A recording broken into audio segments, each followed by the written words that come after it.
Of questions to Dominique Foxworth, and whether he wants to or not, he has to answer them. And here's my favorite one. You're a former corner yourself. Who wins the matchup this weekend worth the price of admission? Jalen Ramsey or Davante Adams? Well, this is a toss-up, but when you put it that way, me being a former corner, I feel like I have to go with Jalen Ramsey. And also, when has Jalen Ramsey not won any of these one of these big-time matchups? He finds a way because he's an outstanding athlete and a very smart player that always seems to be in the right place at the right time to make big plays. The toughest thing about this matchup for him is not necessarily going to be Adams as much as it's going to be Rodgers. If Rodgers is able to buy time and find ways to allow Adams to make space, then I think that Adams could potentially win. But I'm going to go with my guy, Jalen Ramsey, the cornerback. Which could come back to Aaron Donald and how bad his ribs are and how much that affects him. It's a fascinating game. All right, next question. Devontae Smith, the Heisman Trophy winner, just put on a show Monday night. How high, in your opinion, is too high to draft him?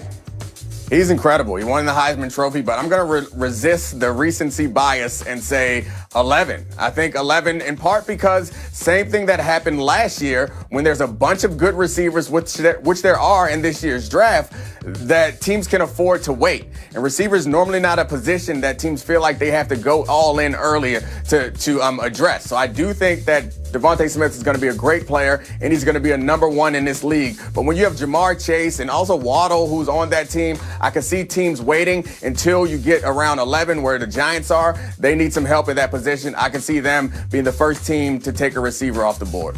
Okay, and then the last one, this is unprecedented, but this one's going to be an audio question for you. The other day, Lamar Jackson was asked a question by a reporter named Mike Jones. He found that funny, and the following ensued. He's not a big speech maker, but like you guys, when he says something, you listen, right? I mean, I didn't know who is the guy that he talked about, the rapper from Houston? What's that guy's name? Mike Jones. Mike Jones. I'm not going to get a Mike Jones album or something or see what this guy Mike Jones is about. He seems like he's popular. I didn't know. It's cool. One song off the top of my head is Flossing. You know, I listen to that a lot growing up. Yeah, I stay flossing in that candy paint.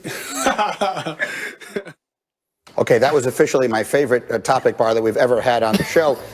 So my question to you, Dominique, is the following. I know something about this is funny, but I can't decide what it is. Please help me.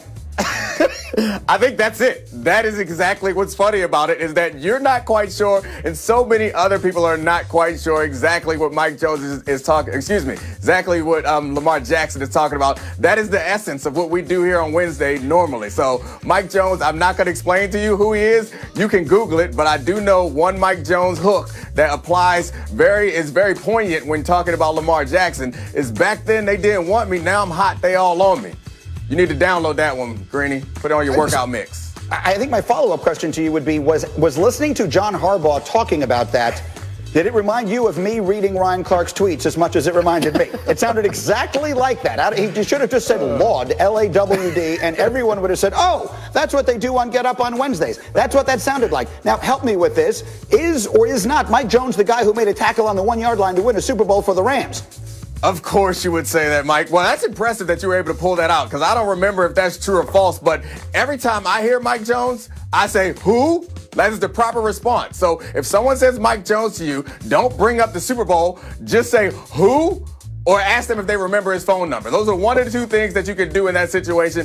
I'll explain it to you during the break. All right, fair enough. We will have more on the Mike Jones conversation as we continue. But let's get to Kansas City. If the Chiefs fall behind the Browns early on Sunday, do not fret.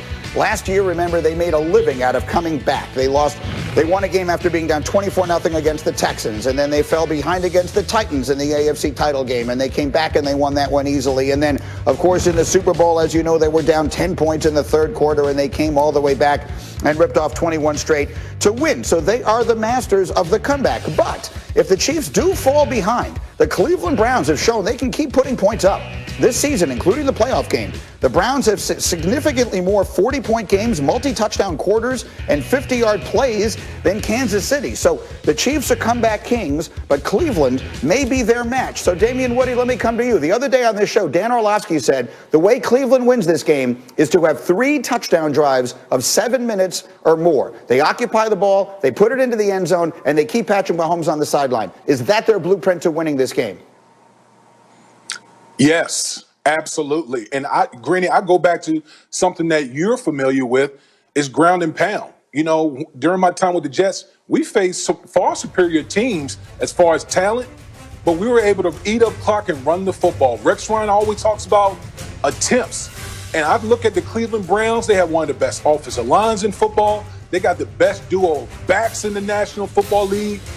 Pound the Kansas City Chiefs into the ground. Okay, when Patrick Mahomes has lost games, it's really been teams that's had a high number of attempts and over 160 yards rushing. Okay, that fits right into what the Cleveland